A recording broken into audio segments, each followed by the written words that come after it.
피 흘리는데 빠른지라 평강의 길을 알지 못하였고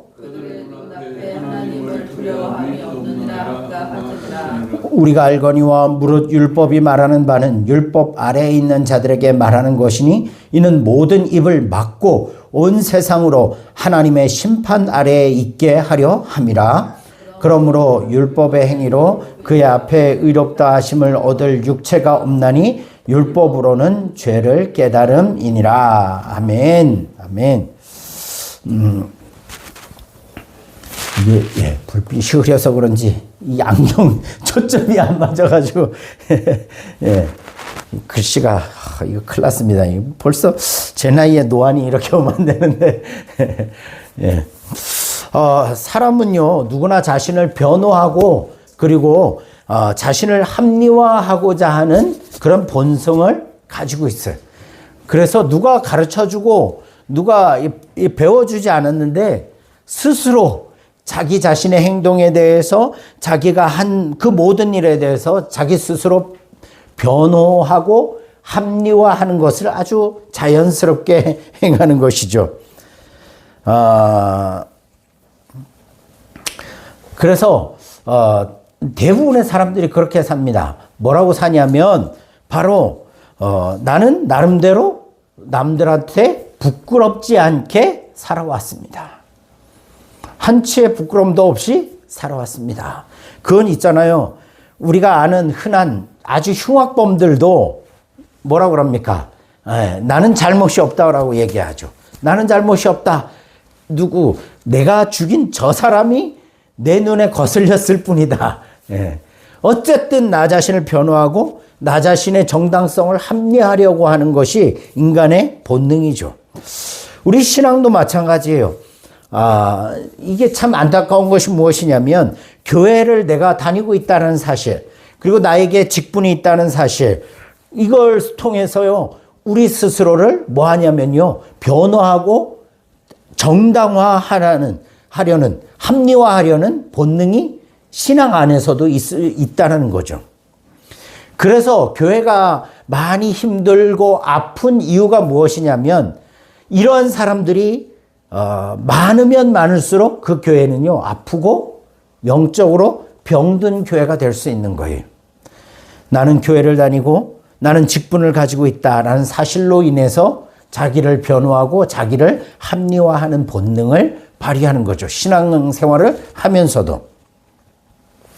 그런데 이게 뭐 오늘날 우리뿐만이 아니라요. 이미 지금 바울이 로마서를 쓰는 이 시대에도 아니 그 이전부터도 그랬겠죠. 그죠? 어쨌든 이 당시 로마서를 기록할 이 당시에도 유대인들도 똑같은 논리에 이렇게 잡혀 있었어요. 무슨 말이냐?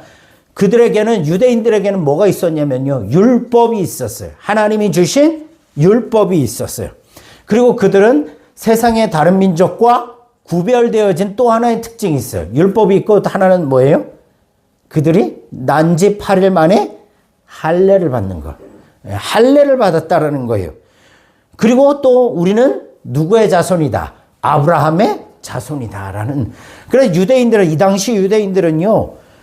자신들은 율법이 있고 선민이고 할례를 받았고 우리는 구별된 사람이고 아브라함의 자손이라는 그 너무나 뚜렷한 정체성을 가지고 있는 거죠.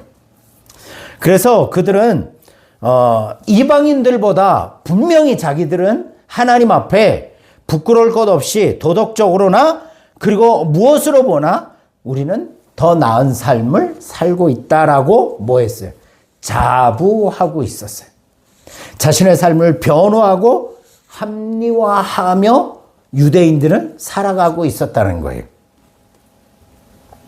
그런데 오늘 본문의 말은요 뭐냐면 오늘 본문이 우리에게 말씀하고 싶은 건 뭐냐면 유대인들에게 말하고 있는 것은 무엇이냐면 그러한 우리의 합리화, 자기 합리화에 대해서 우리의 입을 막으려고 하는 것. 그게 바로 오늘 이 본문을 쓴 사도 바울의 의도고 또 하나님이 이 말씀을 쓰게 하신 의도라는 거죠. 우리의 모두 입을 막으려고 하는 것. 그런데요, 이것이 그럼 우리의 입을 막는다라는 것은 단순히 우리의 그런 헛된 자랑들, 헛된 논리들, 그들이 가지고 있었던 합리화하는 그 본능들을 중단시키는 일이냐? 그것이 아니라는 거예요. 중단시키는 것이 그게 끝이 아니라 그 중단시킴으로 말미암아 그들에게 무엇이 필요하다? 복음이 필요한 존재다라는 것을 제시하기 위하여서 입을 막는 거예요. 이해가 이제 이야기를 더 깊이 들어가면 이제 이해를 하실 것입니다. 자, 9절 말씀 보세요. 9절에 보면 그러면 어떠하냐? 우리는 나으냐? 결코 아니라. 여기서 우리는 유대인들을 말하는 거죠. 그죠? 유대인들은 나으냐? 결코 아니라. 유대인이나 헬라인이나 다 어디 아래 있다고? 진이야? 다 어디 아래 있다고? 죄 아래 있다고. 우리가 이미 선언하였느니라. 유대인이나 헬라인이나 모두 다 죄 아래 있다. 예. 바울이 이렇게 묻는 거예요. 그러면 어떠하냐? 자기 혼자 묻는 거예요. 야, 그러면 어때? 라고 물으면서 스스로 대답을 하는 거죠. 유대인이 더 나은가? 전혀 그렇지 않다. 그러면 헬라인이 나은가? 그것도 아니다. 예. 어떤 누구도, 어떤 민족도, 어떤 족속도 예외가 없다라고 말하고 있는 거예요.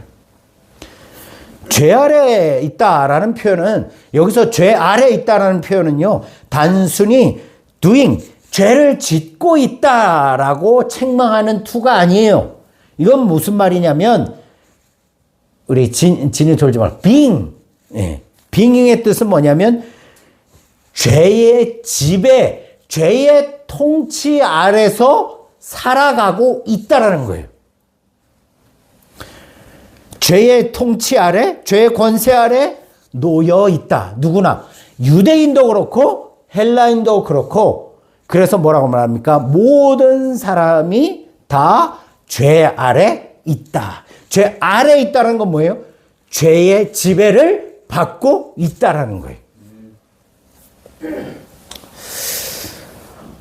저는 이 말씀을 먼저 제 자신에게 이렇게 적용을 해봤어요. 네, 이 말씀을 제 자신에게 적용해봤어요. 제 자신이 정말 이 말씀을 묵상하면서 깨달은 것은 뭐냐면요. 너무나 많은 교만함들로 가득 차 있더라고요. 저도. 자기 합리화에 사로잡혀서 이제까지 살아왔다라는 사실을 오늘 또 다시금 제 자신에 대해서 분명하게 보게 되었어요. 네. 오늘 이 자리에 목사, 제가 있고, 그리고 우리 장로님도 계시고, 우리 사모님도 수십 년을 신앙생활을 해온 사모님도 있고, 진이도 20년을 신앙생활을 했어요. 엄마 뱃속에서부터, 뭐 본인이 원튼 원하든 않든 하여튼 신앙생활을 해왔어요. 그런데 이 선언, 모두 다 죄 아래 있다라는 이 선언하에서 자유로울 수 있는 사람이 있습니까? 없습니까? 아무도 없다라는 거죠. 네. 태어난 것도 유대인으로 태어나고, 유대인 중에 유대인으로 태어났다고 할지라도, 아론 자손으로 태어나고, 뭐 누구 다윗의 후손으로 태어나고, 그런 족보도 더 이상 의미가 없다. 학벌도 의미가 없다. 신앙의 연수나 연조도 사실 의미가 없습니다. 그죠? 신앙의 연수가 오래됐다는 것이 그게 나의 신앙에 더 큰 유익이 될 수 있느냐? 아니라는 거죠. 그리고 내가 교회 안에서 얼마나 많은 봉사를 했느냐, 헌신을 했느냐, 이것도요, 결코 자유롭지 못하다는 거예요.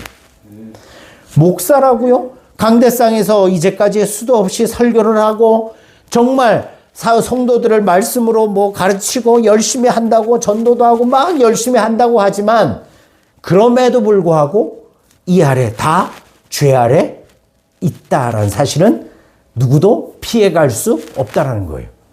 그 이야기를 하는 거예요. 그런데 이제 우리는 그런 생각을 하죠. 무슨 소리예요? 그래도 나는 남에게 나는 다른 사람에게 피해를 준 적도 없고, 악하게 행한 적도 없고, 나는 그래도 나름대로 사람들 보기에 죄 없이도 살 만큼 그냥 그렇게 그래요. 사실 평범하게 그냥 충실하게 살아왔습니다. 라고 나는 바르게 살았다라는 이러한 자기 합리화, 자기 고백은요, 결국은 누구와 비교하는 건지 아셔요? 다른 사람과 비교하는 거예요. 그렇지 않아요? 잘 생각해 보세요. 그래도 나는 좀 괜찮은 사람이야. 나는 그래도 괜찮은 목사야. 저도 우리 장로님이나 우리 아내한테도 늘 얘기하죠. 다른 목사님에 대해서 늘 비판적으로 얘기하고, 늘은 아니지만 비판적으로 얘기하고, 저거 왜 저럴까? 왜 저렇게 살까? 막 답답해하고. 자, 그러면 그렇게 따지는 너 자신은 어떠냐라고 물을 때, 에이, 그래도 나 정도면 괜찮겠지라고 솔직히 부끄럽지만 저는 그렇게 안위하고 살았던 것 같아요. 오늘 말씀을 묵상하면서 깨닫는 건 그렇게 살아왔더라고요. 그런데 이 비교는 누구와의 비교일까요? 다른 사람과의 비교라는 거예요. 이해가 가십니까? 다른 사람과의 비교. 그러니까 제가 그렇게 내 의를, 나를 그렇게 합리화하고 의를 드러내는 것은 그래도 내가 저 사람보다 낫다라는 것. 내가 우리 누구보다 낫다. 이런 비교의식. 우리의 비교의식은 뭐냐? 바로 사람과의 관계를 이야기하는 거죠. 그죠? 관계에 있어서.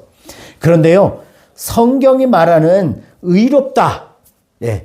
의롭다라는 것은요, 의롭다라는 건 무슨 말이냐면요, 인간과의 비교가 아니다라고 말하고 있어요. 의롭다. 누구보다, 내가 진이보다 의로운 사람이야 라고 말하는 것은 성경에서 말하는 진정한 의인이 아니다라는 거죠. 그럼 뭐냐? 자, 성경이 말하는 의의 기준은 인간과의 비교가 아니라 하나님의 거룩하심과의 비교를 말하는 거예요. 이게 오늘 설교의 핵심입니다. 이 사도 바울도 이야기하고 싶은 그 성경이 우리에게 말하는 것은 그거예요. 너 의롭다고 유대인들, 너희들이 율법을 가지고 있고 할례를 받았고 아브라함의 후손이라고? 그런데 너희들은 이방인들과 비교해서 너희들이 구별된 사람이고 의롭다고 착각하지 말아라. 너희들은 다 죄 아래 있어. 왠 줄 알아? 너희들은 하나님의 거룩하신 성품에 비교해 볼 때 유대인 너희들도 뭐다? 의롭지 못하다. 하나님보다 거룩할 수 있어요? 없어요? 인간이 거룩할 수 없다는 거죠. 헬라인도 하나님의 거룩하심에 비교해 보니까 의로운 구석이라고는 한 구석도 없다. 그 이야기를 하는 거예요.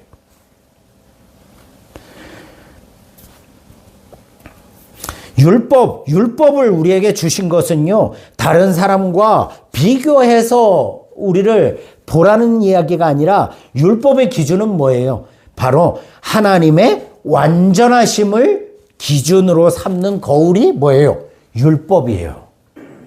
내가 거룩하니 너희도 거룩하라. 그러니까 율법을 10계명은요, 하나님의 완전하심을 기준으로 삼는 거울인 거예요.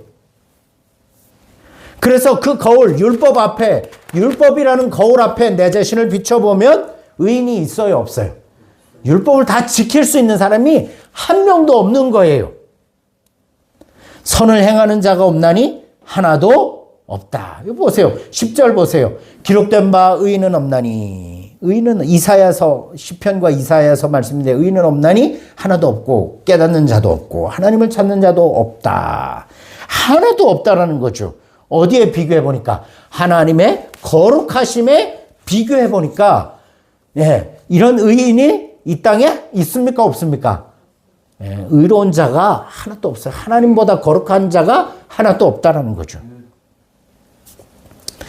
그래서 말하고 싶은 건 뭐냐? 10절에서 18절까지의 말씀은요, 이사야서 시편과 바울이 시편과 이사야서 말씀을 인용하면서 이렇게 말하고 있는 거예요. 죄가 인간의 모든 영역에 걸쳐서 역사하고 있기 때문에 의로울 수 없다라고 말하고 있는 거죠. 보세요. 10절에 보시면 10절은 뭐예요? 의인은 없으며 하나도 없다. 의인은 없다. 하나도 없다라는 말은 이 세상에 존재 자체, 존재하는 모든 인생이 의로운 인생이 있다 없다. 하나도 없는 죄의 존재다. 존재 전체가 다 의로운 구석이라고는 하나도 없는 존재다. 두 번째 11절에 뭐가 없어요? 깨닫는 자. 깨닫는 게 뭐예요? 지혜죠. 그죠? 우리의 지혜도 뭐가 된 거예요? 죄의 지배를 받고 있다는 거죠. 네. 죄의 지배. 깨닫는 자가 없다. 깨닫는 자 없고 하나님을 찾는 자도 하나님을 찾는다라는 것은 의지죠. 하나님을 스스로 찾는 그 의지 자체도 다 뭐야 있는 거예요? 죄가 지배를 하고 있다. 그리고 선을 행하는 자가 없다. 우리의 행위도 다 죄가 지배를 하고 있다. 우리가 말하는 속임과 독사의 독, 저주와 독이 가득한 그 목과 혀와 입, 우리의 모든 언어, 이 모든 것들도 다 뭐의 지배를 받고 있다는 거죠? 죄의 지배를 받고 있다. 그리고 피 흘리는 데 빠르고 파멸과 비참함, 평화의 길을 모른다. 이건 뭐예요? 피 흘리는 데 빠르다라는 거 발을 의미하는 거죠. 그죠? 그러니까 그 사람이 걸어가는 그 모든 걸음걸음, 발걸음도 다 뭐 아래 있다는 거예요? 죄 아래 있다는 거예요. 그리고 눈앞에 하나님을 경외함이 없다라는 말은 자신의 모든 하나님을 알만한 것이 없는 존재 자체가 다 죄 아래 있다라는 것을 말하고 있는 거죠. 그러니까 그 이야기를 하는 거예요. 하나님의 거룩하심에 비추어 볼 때 우리 인생은 절망적이다. 다 죄의 지배를 받고 살아가고 있다. 의로운 구석이라고는 하나도 없다. 여러분, 이것을 깨닫게 하는 것이 뭐의 역할이라고요? 율법의 역할이라는 거예요. 이게 너무 중요합니다. 우리 그리스도인들이 오늘날 놓치고 살아가는 게 이거예요. 제 자신도 그렇고요. 우리도 그렇지 않습니까?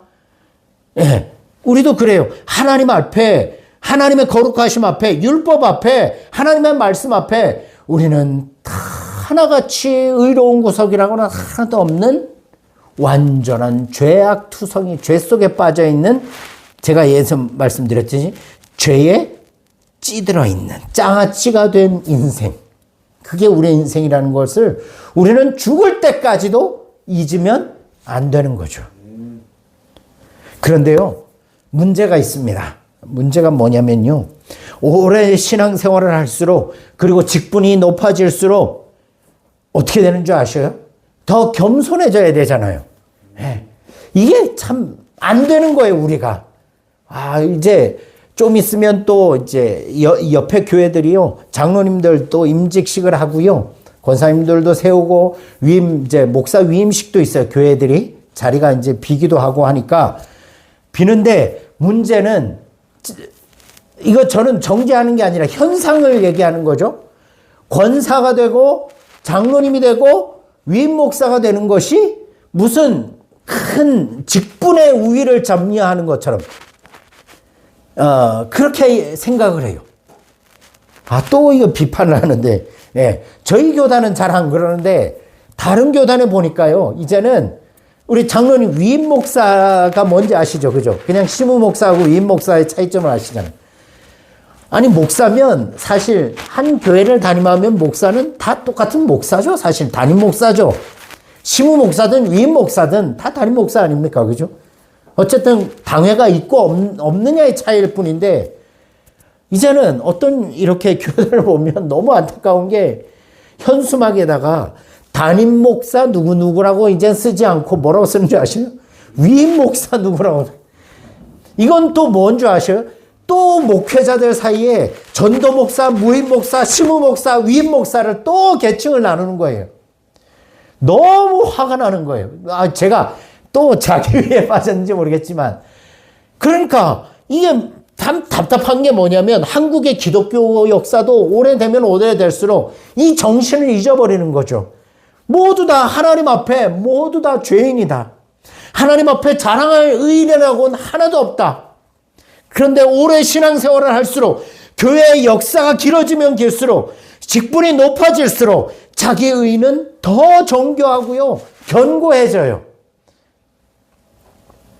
처음 믿을 때는요. 나는 죄인입니다. 라는 그렇잖아요. 우리 임직 저도 목사 임직을 처음 받을 때 정말 부름받아서니 어디든지 가겠습니다. 주님 가난한 마음으로 저는 죄인입니다. 자연스럽게 하고 그렇잖아요. 권사님들이나 장로님들도 처음 직분 받을 때는 교회를 위하여서 내 아무 희생해서 충성하겠습니다. 의도는 나쁘지는 않지만 어쨌든 그 처음에 그 순수하고 자연스러웠던 마음들. 그런데 10년, 20년, 30년이 지나면 어느새 뭘로 변하는 줄 아셔요? 나는 이만큼 헌신했다. 나는 이만큼 섬겼다. 나는 그래도 다른 사람에게 피해는 안 줬다. 목사인 저도 마찬가지고요. 누가복음 18장에 우리가 잘 아는 예화가 나옵니다. 그게 뭐냐면요. 하나님이여 나는 다른 사람들 곧 토색 불의 간음을 하는 자들과 같지 아니하고 이 세리와도 같지 아니함을 감사하나이다. 이거 무슨 예화인 줄 아시죠? 그죠? 예. 바리새인과 세리가 예배당에 가서 성전에 가서 기도하는데 바리새인의 기도입니다. 하나님, 나는 저 세리처럼 다른 사람 토색하고 불의하고 간음하는 자들과 같이 저는 살지 아니하였음을 감사합니다. 이러는 거예요. 물론 바리새인들이 거짓말한 건 아니에요. 이들은 다른 누구보다도 열심히 금식하고 열심히 11조도 드리고 사실을 고백했죠. 그런데 나중에 뒤에 보면 그는 의롭다함을 받지 못했어요. 왜냐하면 그의 기준이 누구에게 있었기 때문이에요? 세리에게 있었기 때문이죠. 그죠? 하나님에게 있었던 게 아니라 세리에게 있어요. 만일 그가 하나님을 기준으로 뒀다면 하나님 제가 11조도 하고 이랬지만 여전히 부족하고 나약합니다. 하나님 도와주세요 했겠죠? 근데 누가 비교한 거예요? 세리와 비교한 거죠. 그래서 오늘 18절엔 이렇게 말하고 있죠. 그들의 눈앞에 하나님을 두려워함이 없느니라. 죄 있는 자는 죄 속에 살아가는 사람은요. 하나님을 두려워하지 않습니다. 그죠? 무서워하지 않아요. 제가 네이버 블로그에다가 글을 올리니까요. 어떤 사람이 자꾸 댓글을 달아요. 뭐라고 다냐면 예수는 신화다. 바울이라는 사람이 만들어낸 소설 속의 인물이다. 뭘 그렇게 막 주저리 많이 썼는지 몰라요.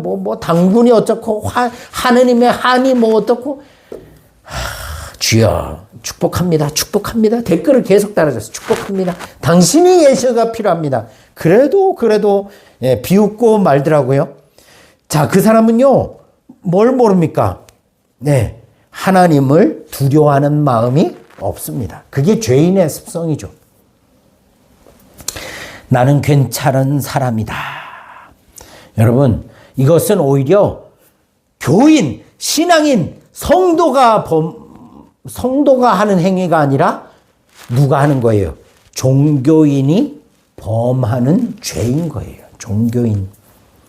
예배는 드리지만 하나님 앞에 서는 두려움이 없어요. 기도는 하지만 나의 실상이 드러나는 것을 두려워하지 않습니다. 설교는 하지만 말씀이 나를 향해 먼저 말한다는 것을 두려워하지 않아요. 봉사를 하지만 그 동기 안에 숨은 나를 드러내고자 하는 교만을 두려워하지 않아요. 뭐가 없는 거예요? 하나님을 두려워하지 않는 거죠. 하나님 경외가 없으면 아무리 도덕적이고 열심히 있는 탁월한 종교적인 목회, 종교적인 삶을 산다고 해도 그것은 결국은 하나님을 위한 것이 아니라 누구를 위한 거예요? 나 자신을 위한 신앙에 불과하다는 거죠. 19절 말씀 보세요. 모든 잎이 우리가 알거니와 무릇 율법이 말하는 바는 율법 아래에 있는 자들에게 말하는 것이니 이는 모든 입을 막고 뭐라는 거예요? 자기 합리화, 자기 주장, 자기 생각, 자기 위주의 삶을 말하고 떠벌리는 그 모든 합리화 입을 막고 온 세상으로 하나님의 심판 아래에 있게 하려 함이라.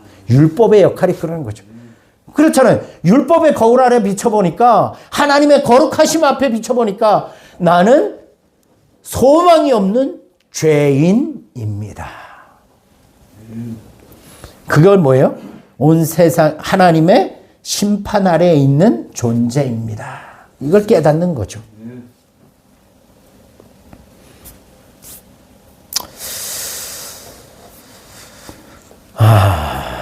예. 율법의 진정한 기능은 뭡니까? 20절. 율법의 행위로는 의롭다 함을 받을 육체가 없다. 그러니까 율법은 죄를 없이 해주는 역할이 아니라는 거죠. 그럼 뭐예요? 율법은 죄를 적나라하게 드러내는 거예요. 누구 앞에? 하나님 앞에. 하나님 앞에 나의 죄를 적나라하게 깨닫게 하고 드러내는 거예요. 그래서 정죄해서 죽이려고요? 아니죠. 자, 여기에서 진짜 중요한 은혜가 있어요. 그게 뭐냐면 율법은 우리를 정죄하고 죽이려고 하는 것이 아니라 거울이 내 얼굴에 때를 보여줄 때 우리는 어떻게 합니까? 그 때를 보면서 탓하지 않아요. 그럼 뭐 합니까? 예? 거울을 딱 봤는데 내 얼굴에 때가 묻었어요. 그러면 여러분들은 어떻게 할 거예요? 아이고, 저 얼굴에 때 묻었네. 이러고 말 거예요? 뭐 합니까? 씻으러 가는 거죠. 율법의 역할이 그거예요. 율법 앞에 딱 서니까, 와, 나는 의로운 게 하나도 없다. 소망이 없다. 나 이제 어떡하지? 나 이거 어떡하지? 그러면 어떻게 해야 되는 거예요? 이 죄를 씻으러 가야 되잖아요. 그죠? 그러면 죄를 씻으러 가려면 누구에게로 가야 되는 거예요? 예수 그리스도 앞으로 가야 돼요. 십자가 앞으로 가야 되는 거예요. 복음 앞으로 가야 되는 거예요. 아, 나는 할 수 없다. 나는 이제 끝장이다. 그런데 이 끝장난 인생, 죄의 장아찌로 소망 없이 죽을 수밖에 없는 저와 같은 인생, 자랑할 것이 하나도 없는 인생, 하나님 앞에 의로울 것이라고는 하나도 없는 인생. 그런데 나는 어찌할꼬 하니까 그러므로 그리스도 예수 안에 있는 자에게는 결코 정죄함이 없나니. 이거죠. 이걸 얘기하고 싶은 거예요. 다 죄 아래 있다. 그건 뭐예요? 너의 상태, 우리의 상태를 깨닫고 직시하게 해서 멸망하고 좌절하고 낙심시키고 심판의 자리에 두려고 하는 게 아니라 뭐라고요? 어디로? 더 깊은 은혜의 자리로 우리를 이끌어가게 하는 것이 바로 율법이 이야기하는 거죠. 그러니까 유대인도 십자가, 헬라인도 십자가가 아니고서는 소망이 없는 거예요. 그래서 누가 필요한 거예요? 예수 그리스도가 필요한 거예요.